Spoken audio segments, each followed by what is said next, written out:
Imagine receiving a call that changes everything. A moment that turns your world upside down in an instant. A moment when you realize that everything you thought was solid is no longer certain. This was the moment I heard that Robert was gone. It was a dreary day when Robert died. The rain fell hard, the sky a dark, angry gray. I still remember that phone call. It was early, too early. The kind of early where nothing good happens. The hospital nurse, cold and detached, told me there had been an accident. They said his car had slipped on the wet road and crashed into a supermarket downtown. He didn't survive. Just like that, Robert was gone. My world turned upside down in an instant. Robert and I had been married for 40 years. 40 years of good days and bad days, of quiet routine and the occasional argument. We weren't the type of couple who shared romantic gestures or whispered sweet nothings to each other. No, we were practical, dependable. I stayed home to take care of everything while he worked hard at his job. I thought we were solid. But life has a way of showing you just how wrong you can be. I still remember how the walls felt that morning, silent and cold, like they too were in mourning. I had always thought that death was something distant, something that happened to others, not to us. But now, there I was, sitting in a room that felt too empty, hearing the words I never imagined I'd hear. "He's gone, Mrs. Smith. I'm so sorry." The world around me started to slow down, as if time itself was mourning Robert's death. I couldn't understand it. How could someone I had known so well, someone I had shared everything with for 40 years, be gone in a blink of an eye? And just like that, I was left with nothing but a phone call and the overwhelming weight of loss. I remember how I tried to hold it together when I spoke to the nurse. I didn't want to scream, didn't want to break down completely. But inside, everything was crumbling. A part of me felt like I was still in a dream. It couldn't be real. It had to be some mistake. But it wasn't. The funeral came quickly. I stood there in my black dress, feeling more like a spectator than a mourner. The whole day felt like a blur, like I was floating outside of my own body. People came up to me, whispering condolences, shaking my hand, patting my back. I nodded and smiled, just like I had always done. But inside, I was numb. Daniel, our only son, stood at the podium, his voice shaking as he spoke about his father. He said Robert had been a great man, a hard-working man.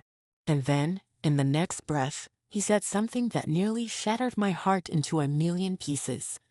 I'd like to thank someone who was there for Dad through everything, who truly understood him, Miss Linda Mallister. My stomach dropped. I thought I misheard him. The silence in the room grew thick as all eyes turned to the front row. There she was, Linda Mallister. She sat there perfectly composed, with a delicate tear glistening on her perfectly made-up cheek. She wore a fitted emerald dress that hugged her figure just right, her hair styled as if she had just stepped out of a magazine. Linda, Robert's administrative assistant, the woman who had been around for years. I had never thought much of her before, just another employee. But now, here she was, being thanked as if she were part of the family. I couldn't move. I couldn't breathe. The world around me spun as I tried to process what had just happened.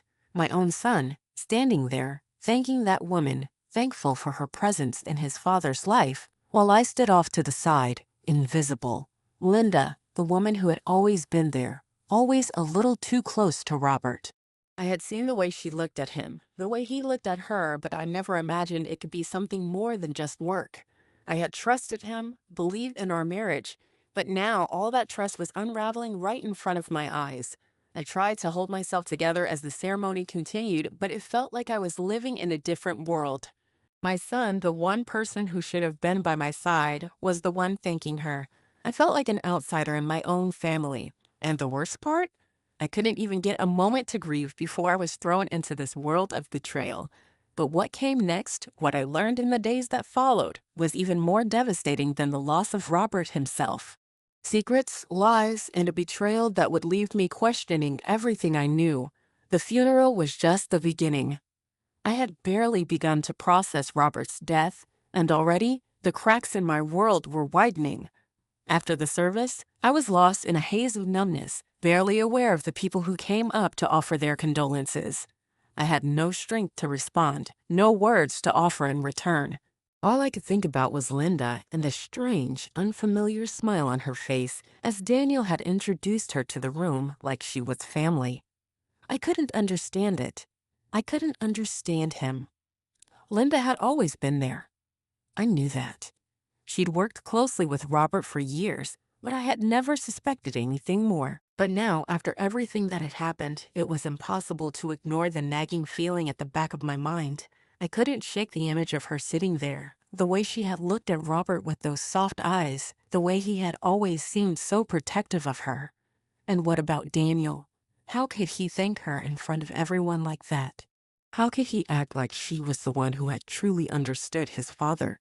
I had raised him, loved him, protected him, and now it seemed like he was taking sides with her. It cut deeper than anything Robert had ever done. The next few days were a blur of confusion and disbelief. I couldn't sleep. I couldn't think straight.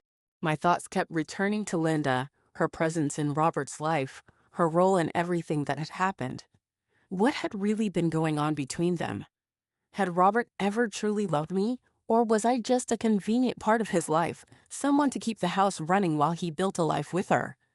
I had to know. I had to get answers. The thought of confronting Linda made my stomach turn. But the thought of not knowing the truth was worse. I couldn't live in this uncertainty, in this strange new world where everything I had believed was a lie. So I decided to take matters into my own hands. I spent the next few days searching through Robert's things. The study, the files, the papers that had once seemed so insignificant to me now felt like the only way to find some semblance of truth. I started with his desk, opening drawers, flipping through the files. There was nothing obvious, nothing that screamed betrayal. But it didn't stop me. I kept going, convinced that I was missing something that would prove just how deep the lies ran. It wasn't until I found an old letter hidden in the back of one of Robert's drawers that everything started to unravel. The letter was addressed to Robert from a real estate firm detailing the purchase of a property in Nantucket. The date on the letter was 6 years ago. 6 years ago, when I had been bedridden with arthritis, unable to move without help. Robert had told me that he was working late, traveling for business. I had believed him. I had trusted him. But now, the truth was staring me in the face. The property wasn't for business. It wasn't for us. It was for her. Linda. Robert had bought it for her. The anger that coursed through my veins was unlike anything I had ever felt before. I could feel my chest tightening, my hands trembling as I held the letter in my hands. How could he have done this to me? To us? We had built everything together. And now, I was standing there, holding the proof that everything I had believed about our life was a lie. He had been hiding things from me, important things. And I had been blind to it all. I spent hours that night reading through the documents I had found in Robert's study, piecing together the evidence. The more I uncovered, the worse it became. Linda had been involved in every aspect of Robert's life, from the business to the personal. She was more than just an assistant. She was his confidant, his partner, and I was nothing more than an afterthought. The next morning, I called the lawyer's office. My hands were still shaking as I dialed the number. I had to know what was happening with the will, with everything Robert had left behind. When I spoke to the lawyer, his tone was flat, almost robotic. "I'm afraid there's something we need to discuss," he said. "You're not listed as a beneficiary in Robert's will." I felt the blood drain from my face. "What do you mean?" I asked, my voice barely above a whisper. "What do you mean I'm not listed?" "The house, the properties, the accounts," he continued. "Everything. Robert left it all to Linda Mallister." I couldn't breathe. My world collapsed around me. Everything we had worked for, everything we had built together was now hers. And I was left with nothing. Not even a piece of Robert's legacy. I was replaced, discarded, as if I had never mattered. But I wasn't going to let this go. I couldn't. I had to find out the truth, even if it meant exposing the ugly reality of what had been happening behind my back for all these years. I couldn't let Linda walk away with everything. She didn't deserve it. I wasn't just going to sit back and let her win. I would fight. I would uncover everything Robert had been hiding from me, everything Linda had wormed her way into, and I would make sure she paid for what she had done. The more I thought about it, the angrier I became. I had spent so many years believing in the marriage we had built and the life we had shared.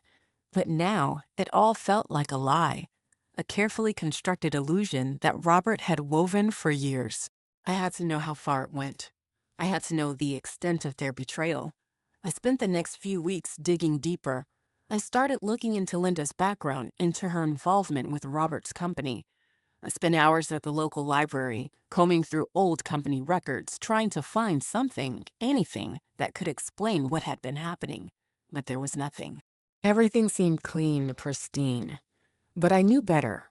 I knew something was hidden beneath the surface. One night I received a call from Ruth, a colleague of Robert's from the company. I hadn't spoken to her in years, but now I needed answers.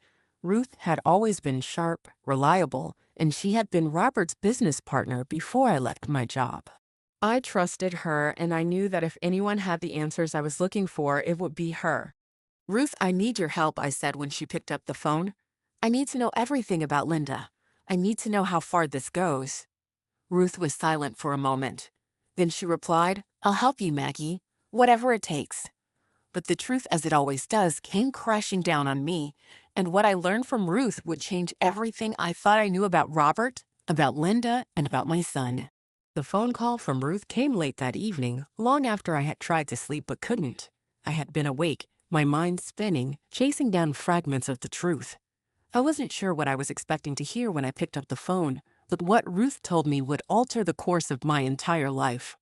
"I've got something for you, Maggie," Ruth said, her voice steady, but with an edge I couldn't quite place. "I went through some old files from the company. You won't believe what I found." My heart started pounding in my chest. "What do you mean?" I asked, trying to keep my voice calm, trying not to let my emotions spill out. "What did you find?" There was a pause on the other end of the line. "You were right, Maggie. Robert and Linda were more than just business partners, and there's a paper trail to prove it." I stood up abruptly, my legs shaking. "What are you saying?" Ruth took a deep breath. "There were payments, large transfers to an account under Linda's name. These payments started years ago, right around the time you got sick. It's all documented, Maggie. Robert was funneling money to her. And that's not all." My mind raced. "What do you mean, that's not all?" "There's more," Ruth continued, her voice growing quieter. "Robert made arrangements for properties, for investments, all of it under her name. She's been getting a slice of everything for years. And now she's got it all." I couldn't breathe. "What are you telling me?" I asked, my voice a whisper, barely audible in the dead silence of the room. "Robert was in deep with her, Maggie. This wasn't just some office affair. He was emotionally invested in her. She was more than just a mistress. She was his partner, his co-conspirator in everything. And you were left in the dark." I felt the weight of Ruth's words sink into me like a stone. I had always known something was off. I had always felt the distance between Robert and me growing, but I never imagined it was because of her. I never imagined that everything I had worked for, everything I thought was mine, was already slipping through my fingers into Linda's hands. "Are you sure about this?" I asked, my voice shaky. "Are you sure Robert wasn't just helping her out?" "There's no question about it, Maggie. This was planned. The money, the properties, the assets, it's all hers. And I can prove it." I sank back down onto the couch, my mind spinning. "What do I do now?" I asked, the question barely forming in my throat. "You need to confront her," Ruth said, her tone now cold and resolute. "You need to get the full picture, Maggie. Only then will you know how far this goes. You can't back down now." I stared at the phone in my hand, trying to process everything Ruth had just told me. Confront Linda? How could I?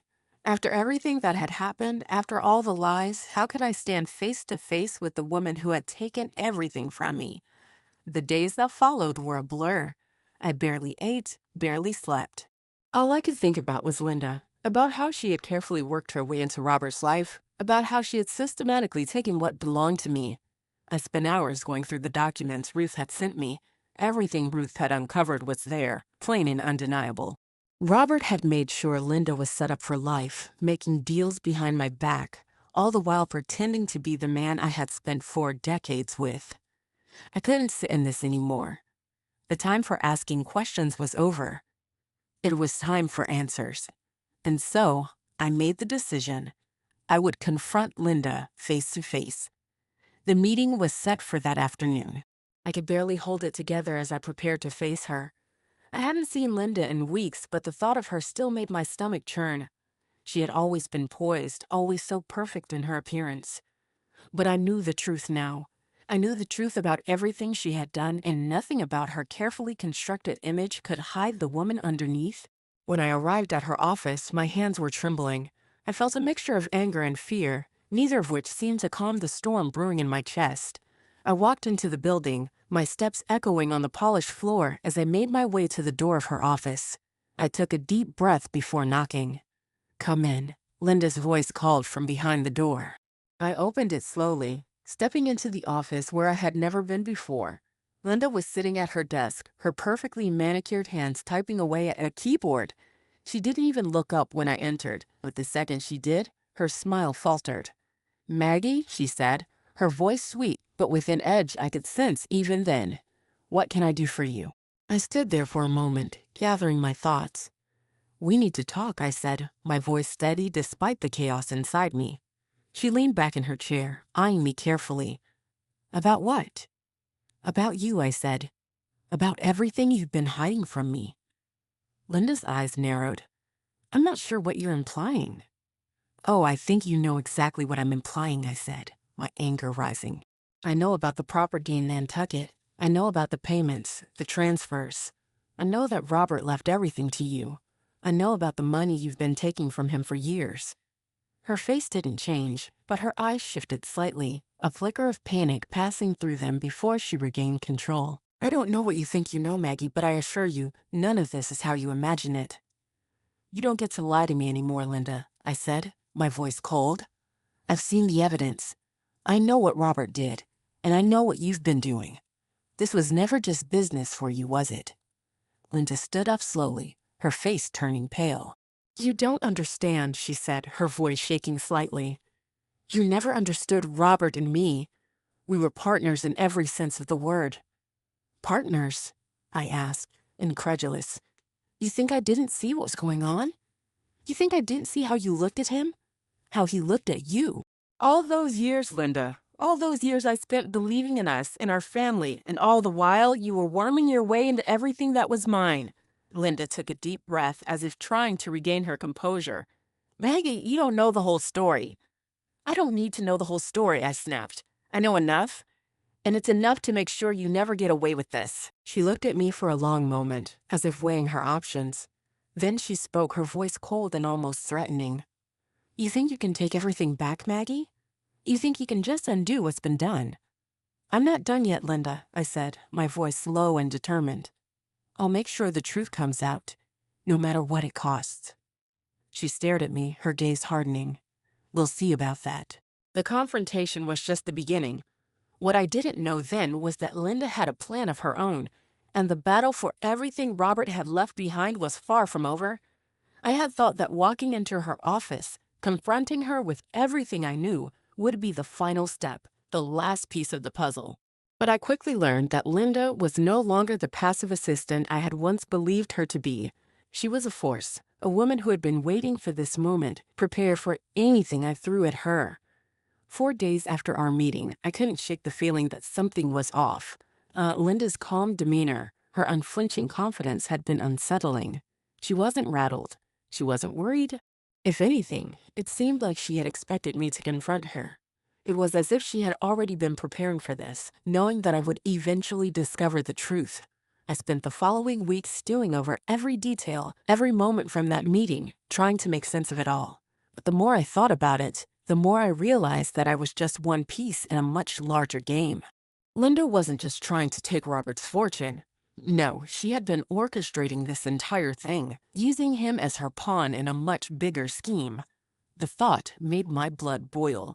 I had been blind for so long, trusting Robert when I shouldn't have, dismissing all the signs that something was wrong. How had I not seen it? How had I not known?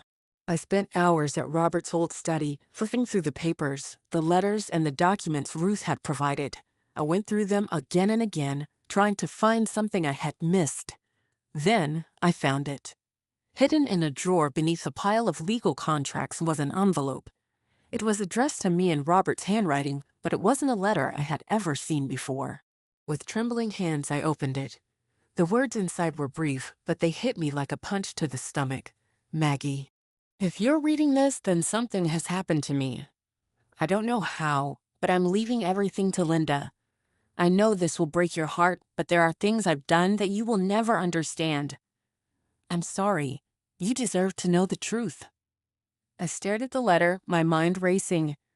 This was Robert's last message to me, his final words, the ones he never had the chance to say aloud. And in those words, I found the final piece of the puzzle, the key to understanding everything. He had known. He had known what Linda was doing, what she had planned, and he had chosen to let it happen. He had given up on us long before I ever realized.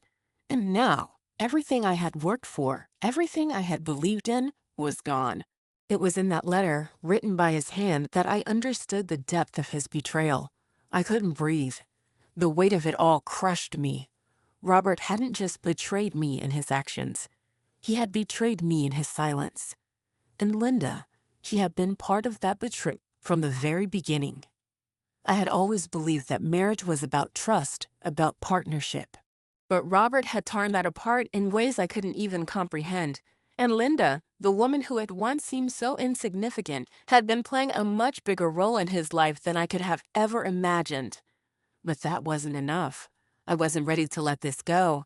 I couldn't let Linda walk away with everything, knowing how deep the deception ran. I had to make sure she paid for what she had done.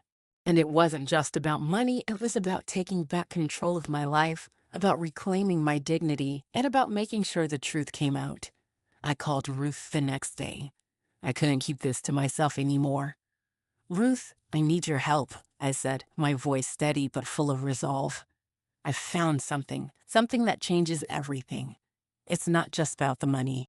It's about everything Robert did. I need to know what to do next. Ruth was quiet for a moment before responding. What have you found, Maggie? I explained everything, the letter, the realization that Robert had knowingly chosen Linda, that he had prepared everything for her long before his death. I need to confront her again, I said. But this time, it's different. This time, I have proof. I have Robert's confession, and I'm not letting her get away with it. You're right, Ruth said, her voice sharp with determination. This isn't just about you, Maggie. It's about everything that's been taken from you. We need to expose her for what she really is. I don't want to wait anymore, I said, my fists clenched. I want to make sure she knows she's not going to walk away with everything. We spent the next few days planning, strategizing, making sure we had every piece of evidence lined up. I knew this wasn't going to be easy. Linda wasn't going to back down without a fight. But this time, I wasn't going to be the one left in the dark. This time, I had the truth on my side. The day I went to confront Linda again, I was prepared. I had Robert's letter in my hand, along with the financial documents Ruth had uncovered. This time, I wasn't going to let her manipulate me. This time, I was going to expose her for who she really was. When I walked into her office, Linda didn't even look up from her desk. She was typing away, just as she had the first time I confronted her. But this time, something was different. This time, I wasn't intimidated. I wasn't afraid. I placed the letter on her desk, and she finally looked up, her eyes narrowing as she saw what I had brought with me. I have something for you, Linda, I said, my voice cold and steady. Something Robert left for me. Something that changes everything. She took the letter. her fingers shaking ever so slightly as she opened it. Her eyes scanned the words quickly, and I saw the flicker of panic in her eyes. She wasn't as confident as she had been before.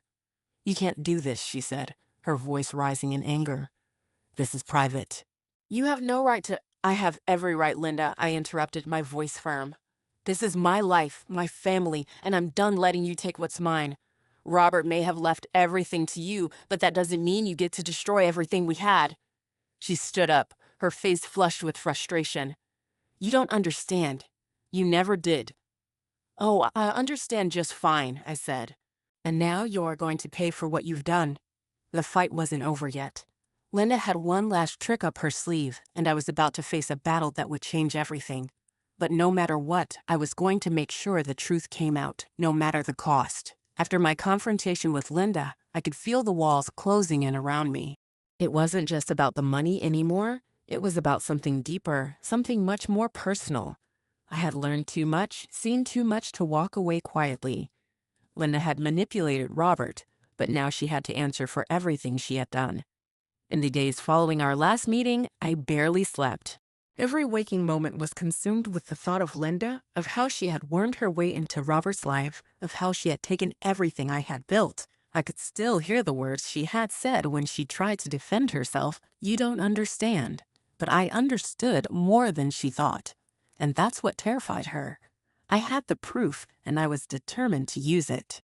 I spent countless hours working with Ruth, organizing everything we had uncovered: Robert's will, the documents, the payments to Linda, and most importantly, his letter to me. We knew it wouldn't be easy to take Linda down, but we also knew that we couldn't let her get away with this. The more we pieced together, the more we saw how deeply she had infiltrated Robert's life and business. It wasn't just about her stealing his fortune, it was about her rewriting history, erasing me from our shared narrative. The day of the trial arrived, and with it, the weight of everything I had fought for. I knew it wouldn't be simple. Linda had a team of lawyers behind her, and they were going to come at me with everything they had. But I wasn't backing down. Not anymore. I walked into the courtroom, my heart pounding in my chest. I had prepared for this moment for weeks. I was ready. But even with all the preparation, there was an undeniable weight to the air in the courtroom. The silence was deafening, filled with the kind of tension that only a battle like this could create. I could see Linda across the room, sitting there with her lawyer, her face a mask of calmness. But I could also see the flicker of anxiety in her eyes. She was starting to feel the pressure. She knew that she was losing control. The judge entered, and the room fell silent. The proceedings began, and I felt the cold rush of anticipation. It was time. "Mrs. Smith," the judge said, her voice clear and authoritative. "We are here today to resolve the dispute surrounding the estate of Robert Smith. This will be a thorough investigation into the circumstances of his will and the rightful distribution of his assets." I took a deep breath, steadying myself for what was to come. This was it, the moment I had been waiting for. The opposing lawyer, Linda's representative, stood up first. He was tall, imposing, and confident, everything that I wasn't. I could already tell that he would be a challenge.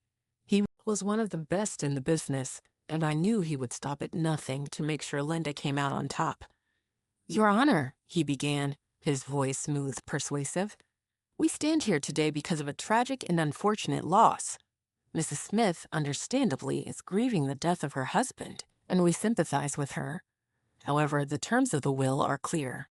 Robert Smith's assets were to be left to Miss Linda Mallister, his trusted business partner and confidant."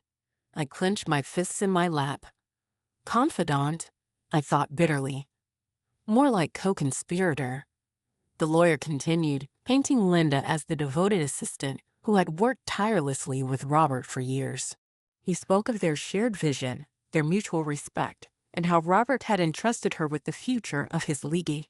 According to him, the will was the final act of trust that Robert had placed in Linda.